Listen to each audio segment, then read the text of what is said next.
Hello, is anybody here? Are you able to hear me well? Are we live?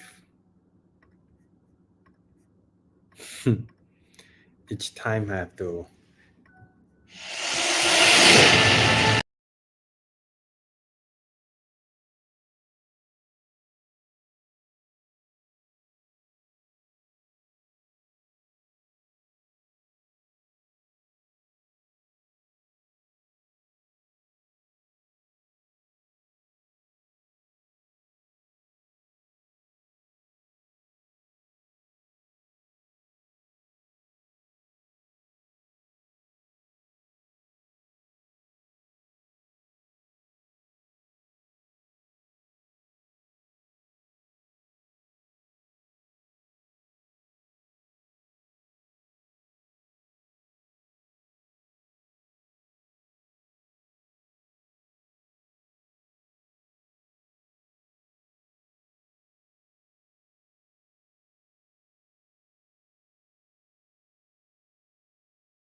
All right, welcome to my Facebook Live today. Today's topic is not so much on stock because we always talk about stock, very technical, in-depth into stock lah. Yes, there will still be discussion on stocks, but it's not gonna be about a specific stock, but it's more on the general concept of investing. Because today, I read a news that makes me a bit sad. And here's the news, right? I read like 64-year-old retiree shares how he drained his 750,000 ringgit EPF savings in just 7 years. And that's actually pretty scary, right? Imagine you've retired and now you are like 60 something years old, 64 years old, and you run out of saving. So what are you gonna do now? You're gonna go out and look for a job at 64. And what kind of job is that gonna be? Is that gonna be a physically tiring job? And it's been 7 years since you retired. So are you still in touch with the market? Could you find a job? And is that job something that you can do at your age? So I think actually a lot of story like this. This is not the first story. There are many stories. This story is like spent. There are stories where 60 something years old or 70 something years old got their life saving scammed, right? In fact, recently, right, I saw my friend posting, um, you know, about a story about a scam where somebody lost their money. So one thing that is very important, I think, for Malaysian, before we even talk about like making a lot of money, is financial literacy. And that is a reason why I want to start my business, to teach people how to invest. Because first of all, I think the financial literacy in Malaysia is not high enough, right? And those that have financial literacy, a lot of people, they are stuck at the level of saving money. So they are very good at saving money for retirement. However, that concept to me, even when I was young, 19 years old, 20 years old, to me, it's not a working concept. Even at the time, I already know. Because how would I know when I'll pass away? Like, okay, let's say if I retire at 65 years old, right? Even if, let's say, I have 1 million ringgit retirement, I retire at 65 years old. So is 1 million enough? How much is enough, guys? How much money is enough for retirement? Can you share with me in the comment? I'm very curious. What do you think is an amount? If you have this amount, you can retire. Type it in the chat box. for you, what is that amount? If you have this amount, you think you can stop working in your EPF, your savings. If you have this amount, you can retire now, stop working. It's very interesting. And I want to know what you think, right? To me, there will never be a fixed amount that will be enough. So, but you don't think I'm greedy, I'm not the never enough kind. Of course, we want to keep on grow, but there will be an amount where it's enough, but it's not a fixed amount.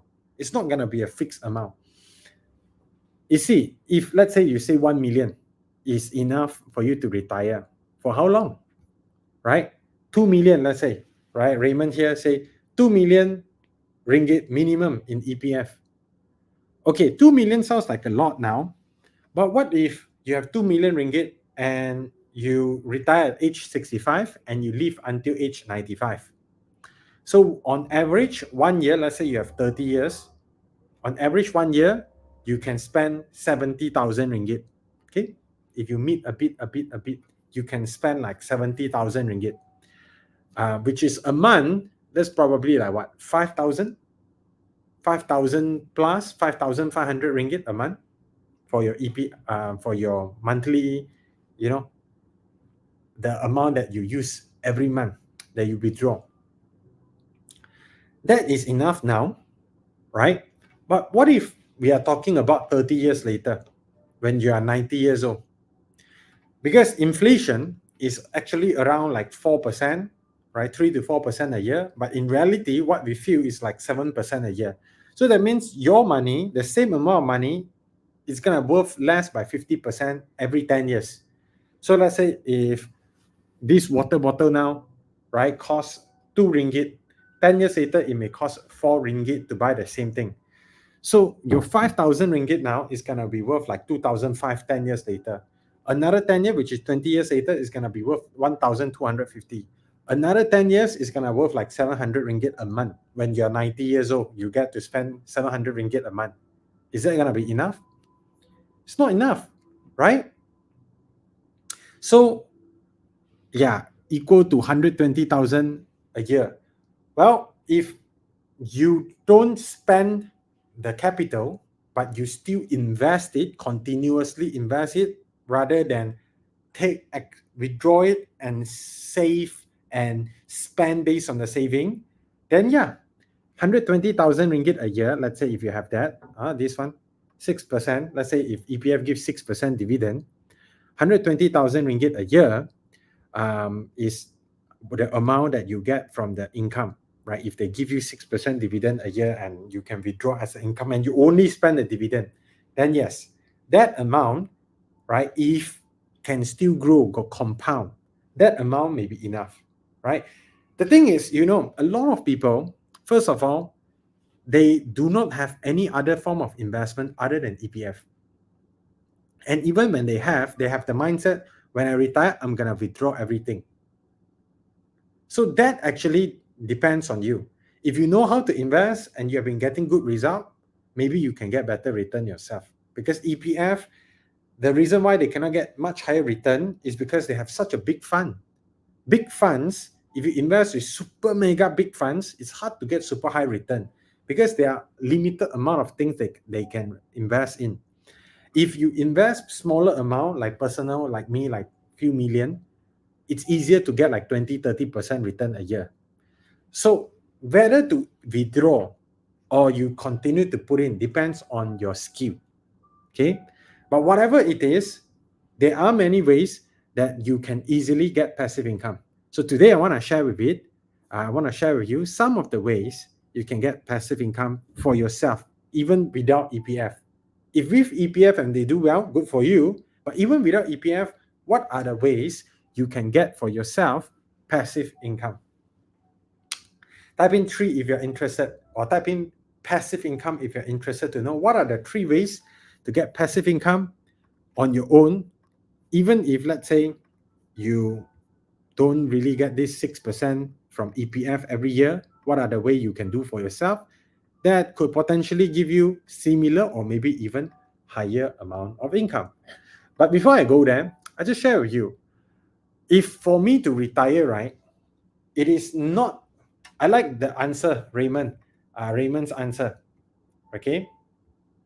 First, he said this amount, 2 million, which to me, it's not gonna be enough if it's a fixed amount. No amount of money, fixed amount is enough.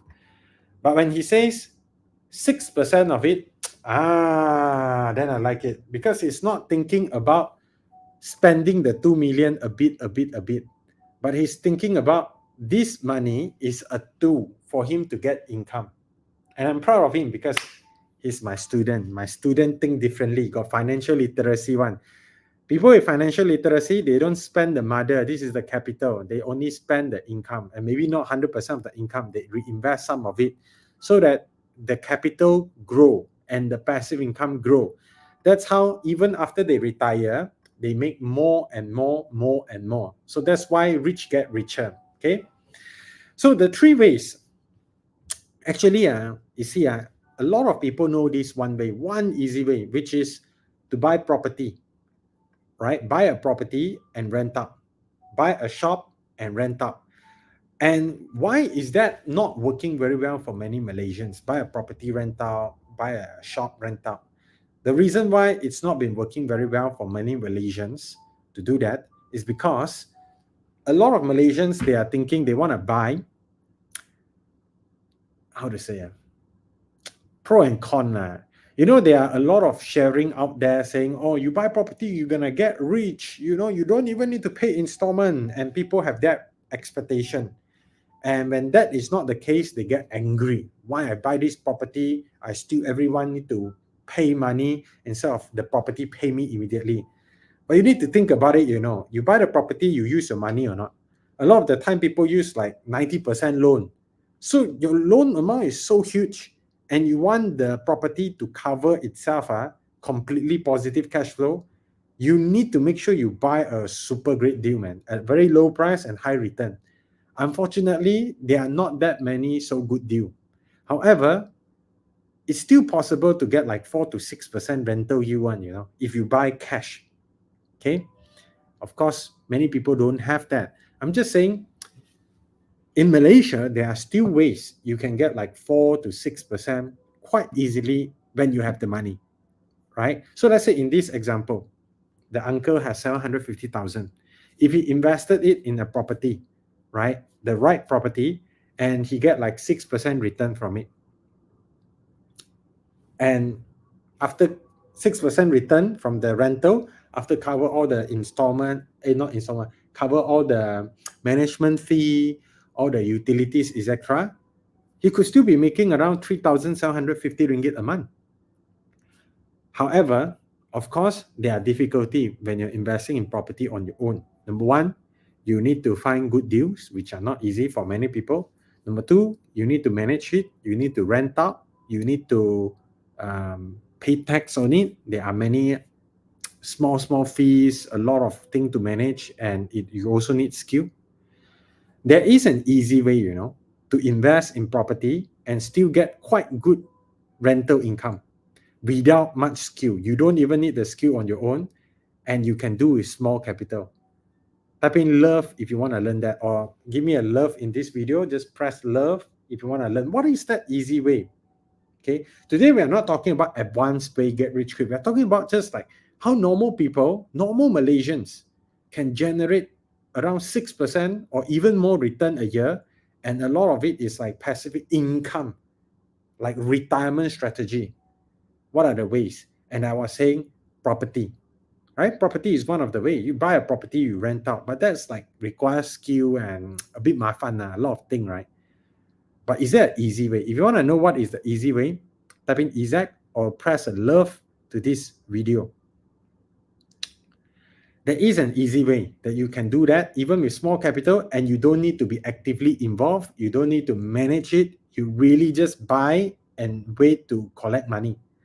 And in Malaysia, that technique is called real estate investment trust. REITS. Can you type in the comment?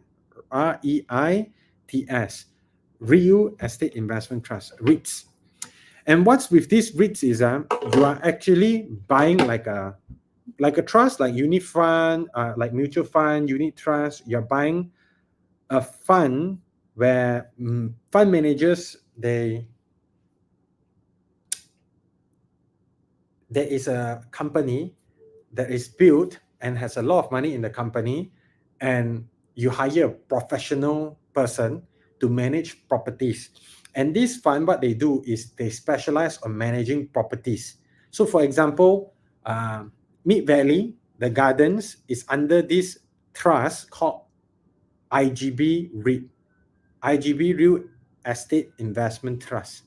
Pavilion is actually owned by Pavilion REIT.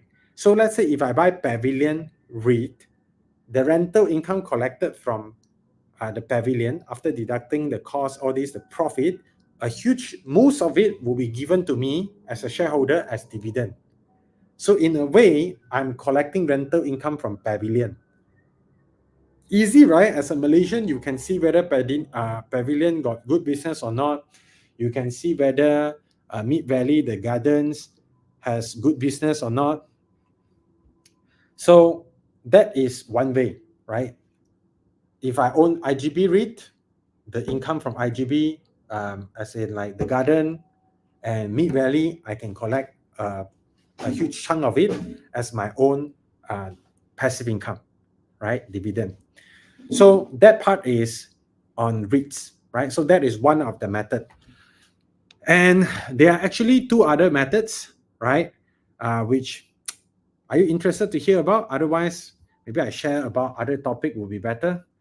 So one of the easiest way, even for myself, if I want to retire, like if I retire now, right? If I want to retire now, I stop working now, all this, I will probably use REITs as one of the major pillar of my retirement income.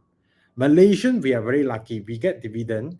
We don't need to pay tax on the dividend that we get, after we get, right? It's already after tax one, right? Whether there's withholding tax or second tier, dividend. So that is the good thing as Malaysian. And if I were to retire, I think in Malaysia, I don't need so much money, because I don't need to pay tax on my dividend. So many companies out there in Malaysia, it's quite easy to check. Do you want to know how to check dividend company? How to filter a list of company giving you about 6% or more? Type in love in the comment if you want to know what is the method to quickly filter out many companies that are giving about 6% or more dividend a year. What is the difference between investing in REITs, if let's say it gives you 6% dividend versus EPF? Well, there is a difference. Because you are buying stocks, it's a kind of stock. So not only you are getting the dividend, but if the share price go up, you make also from there. So that's the beauty of it, right? There is the potential for bonus, potential for higher passive income. Okay. So one question I got asked a lot is, why do so many people rather put money into investment scams rather than to learn investing? Actually, it is a very common thing, right? My team, we keep on ask this question because we see a lot of people that want to learn investing. The reason why they didn't go and learn investing is because they got scammed and they lost a lot of money from the scam. And because of that, after they lose so much money, they actually lost faith in investing as a whole. And I'm thinking why Malaysia is like a heaven for money game, investment scam, like non-stop one, keep on like one after another, and people still fall for it like non-stop. And I think it's because of the idea of a lot of people want to get rich quick without putting much effort. And it's a bit gullible. And why is that so? I think it's because also a lot of people, right? We have this idea of to get rich, we need to invest, we need to do business. But we don't have the right path to get there. And when given the right path, we feel it's too slow, right? We feel like maybe we know shortcut. Maybe that's a culture here, like a lot of shortcut culture. So Warren Buffett once said, right, why many people couldn't be as successful as you? Like Warren Buffett freely teach his investment method, value investing. He, he share, he teach all this. But how come so many people heard of it? There are so many books being written about it. How come still there are only one Warren Buffett? How come there are not that many people successful like him? There are some that after learn from him become very successful investor. But how come not many? And Warren Buffett answer, nobody want to get rich slow. Because his way, people think is slow, even though he's getting like 20% return a year, which is like what, 3 times higher than EPF. But people feel slow. Because I say if you start investing with 10,000 ringgit, you get 20% return, that's like 2,000 ringgit profit, right? So you see, oh, I invest 10,000, after a year, I only get 2,000, which is a month less than 200 ringgit. Yeah, it's not worth it lah. I learn it, I put so much effort, all this. But you don't see the power of compounding interest, where this thing, it keep on becoming higher and higher, higher and higher over time. So I think it's about perspective, because if you know how to do investing, money can grow very fast because of the idea of compounding interest. Okay, so let me show you like a simulation. What is compounding interest? Actually, this one, MSN Money. Last time I used to do this, MSN Money app. Let me see whether they still have this. They used to have a 2-1, this MSN Money. 2.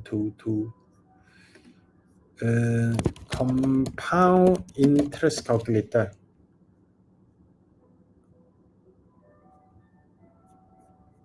Okay, let's say.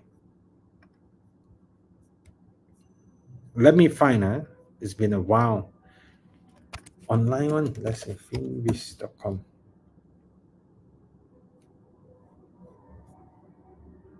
It's been a while since I used this compounding calculator, and couldn't find one.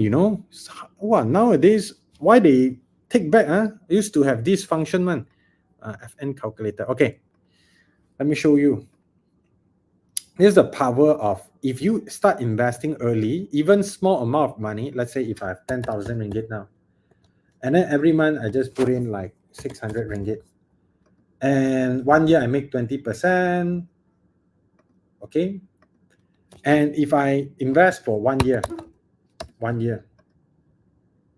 at the end of the 1 year, I will have 19,000, but my own money I put in 17,200.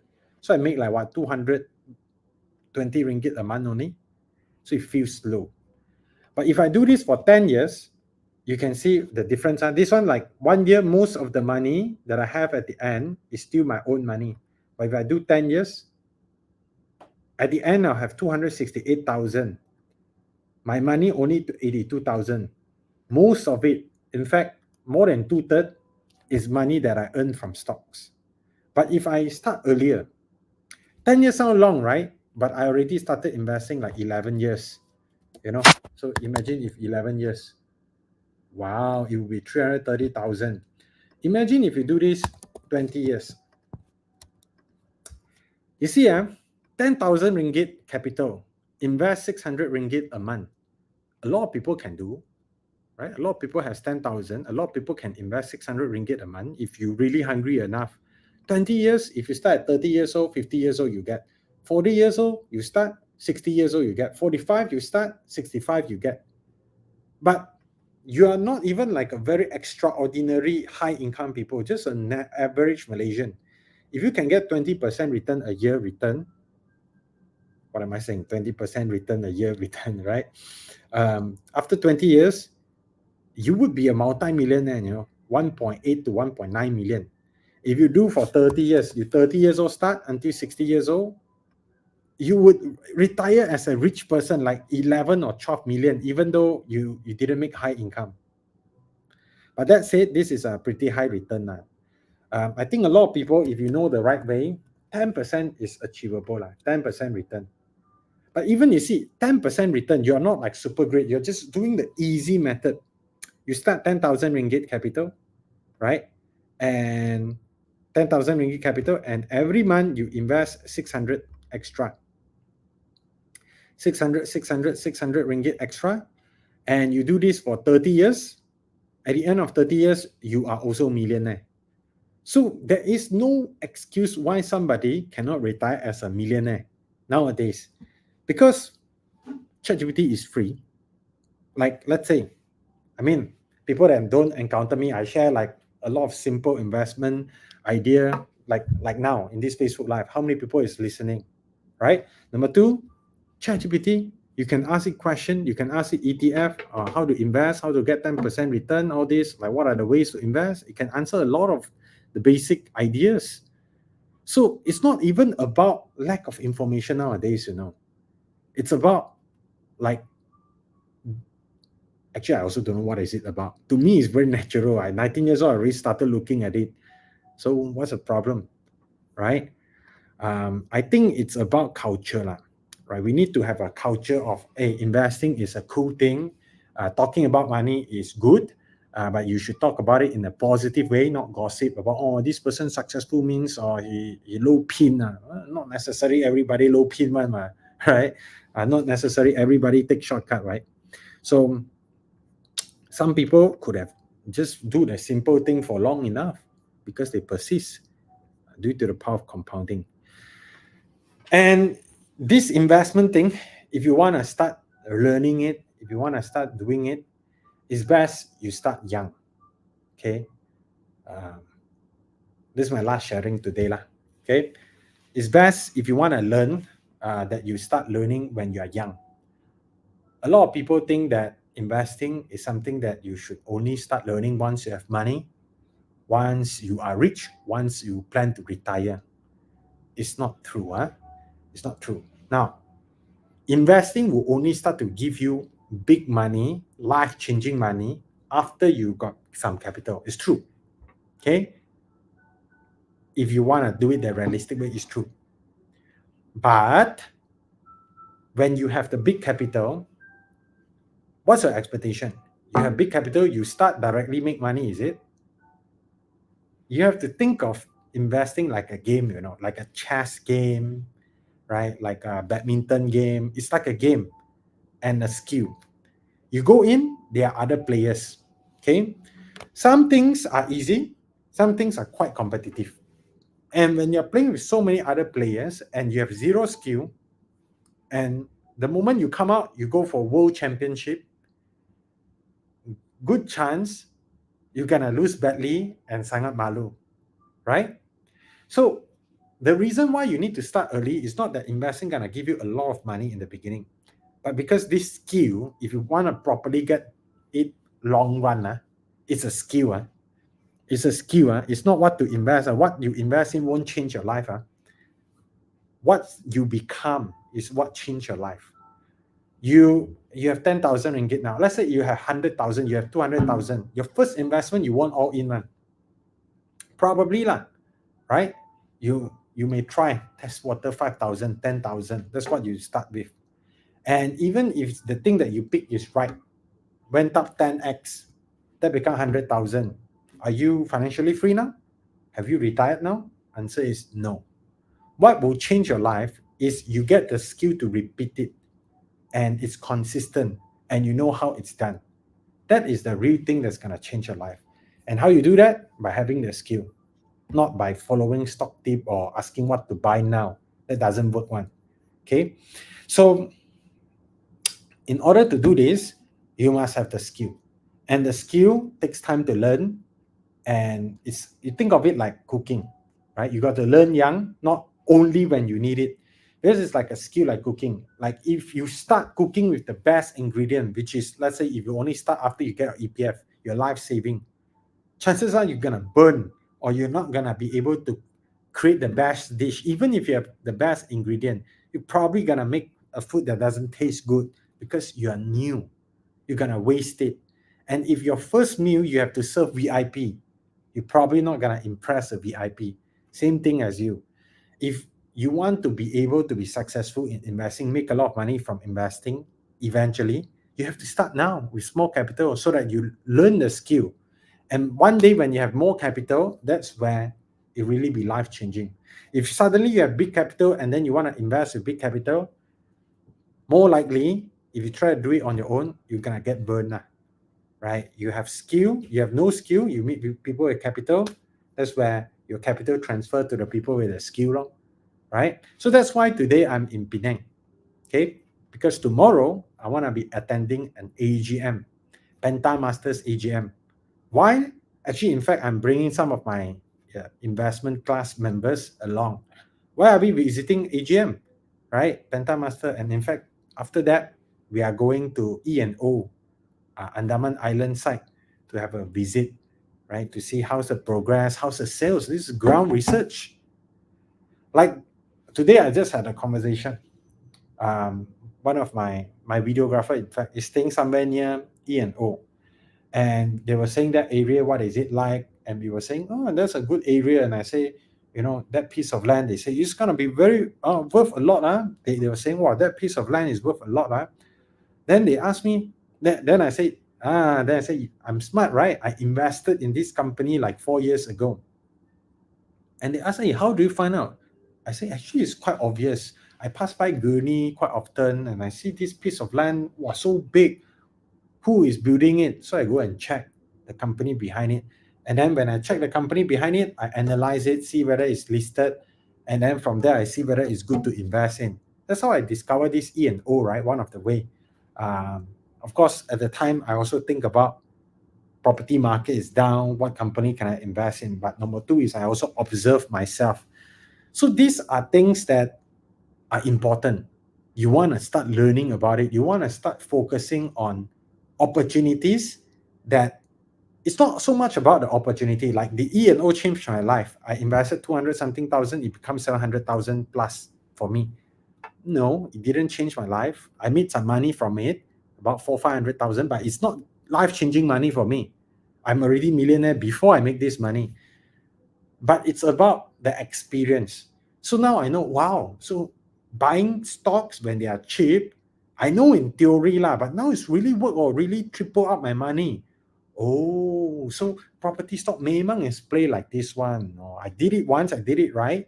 So next time, let's say if I have 10, 20, 30 million, I could repeat the same story, right? I can make even more next time. May not be 500,000 a day, maybe 5 million or 40 to 50 million, right? Doing the same thing, same task, same skill, just different number. And to me, it's not 10 times more difficult. Just the number I key in, one more zero or two more zero. So that's the power of compound interest. I don't need to work harder to make more money. The same amount of effort that I do, I can make more and more because this skill is a compounding skill. Okay, so that's why I'm here, to be familiarized with the company, so that when I have more familiarity, I know whether they can fit my investment style. Okay, and now I'm more in the age of making money age rather than learning. I'm still learning, right? But in investment path, I think I already tried a lot of things. It's like this one. I'll just end it with this sharing. But type in love if you enjoyed my sharing tonight so far. It's not about stocks. Every day, you keep on hearing me talk about stock also. No matter how many stocks I share, if you do not have a direction, like how are you gonna use it, right, in your own personal investment style, it's not gonna be useful, right, for you. I'll just share this lah. If you want to learn investing, you want to try a lot of things, all sorts of things you try. Okay, that is for learning. But if you want to make money, you want to know what you are good at and stick to that, what you're familiar at. When I lose money, usually is when I go to things that I'm not familiar with. That's where I easily lose money. When I go for things that I'm already familiar with, usually it's more likely to make money. So I spent the first 10 years of my investment career trying all sorts of things. Okay, now I focus on what I'm familiar with to keep on making money to compound the growth, right? Like this Penta Master. Actually, in Malaysia, if I want to invest in a Malaysia stock, a stock in Malaysia, I want to be able to meet the management. If not, I don't want to invest in Malaysia shares. Why I want to invest in Malaysia shares? US company, I can read so much. Microsoft, what they are doing, they announce a lot. Apple, I can know, like I'm using Apple, right? I know users like it or not. Nvidia, I know the AI boom. I have just as much information, actually much more information about US stock and what they are doing, what they are up to, their prospect. Even they give guidance than some Malaysia companies that I don't even know, right? Just the name and the annual report quite vague, right? If I want to invest in Malaysia companies, I must know. And actually, the three Malaysia company that I invest in, Penta, My News, E&O, I'm able to do either be able to meet the management or do site visit and see how good their business is on my own. So it's like very little guessing on what this company is about. And by the way, this Penta Master is not my first. It's not my first time, attending the agent. This is my second time. So why? Why attend again? Get update, ma. Right? The company, in fact, I think they grew their revenue, right? They still continue to grow their revenue this year, but the profit margin wise, yeah, see 2023, actually it's very impressive. They increased their revenue by another 15%. Actually, profit also increased. It's very impressive, since 2020, they continue to increase their revenue and profit consistently until now. Okay. So that is an amazing feat. Why they are able to do that? I want to understand more. Their medical segment, how they grow, talk to management, see how it feels about AI, all this. People that never come, they don't know one. How would they know? They just read from the Star newspaper, right? Or the Age. There's some summary or some analysts say good or not good, but they don't know them. Like in reality, what is the driver of this business? What to expect next year? Is it worth it for me to attend? For me now, especially worth it. Like if my investment put well, 100% gain, it's like some people work 10 years also may not be able to get that return. 10 years working full time also cannot make the amount of money. And what's my job? Go to AGM, minum kopi, ask question, meet people, talk, ask question, maybe eat some buffet. Hopefully tomorrow go buffet.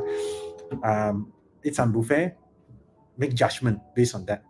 And then when I go to AGM, I mean other investors can compare note. Oh, hey, what do you think about this company? Oh, this person think this other company I should look into. Oh, interesting. That's how we learn from each other.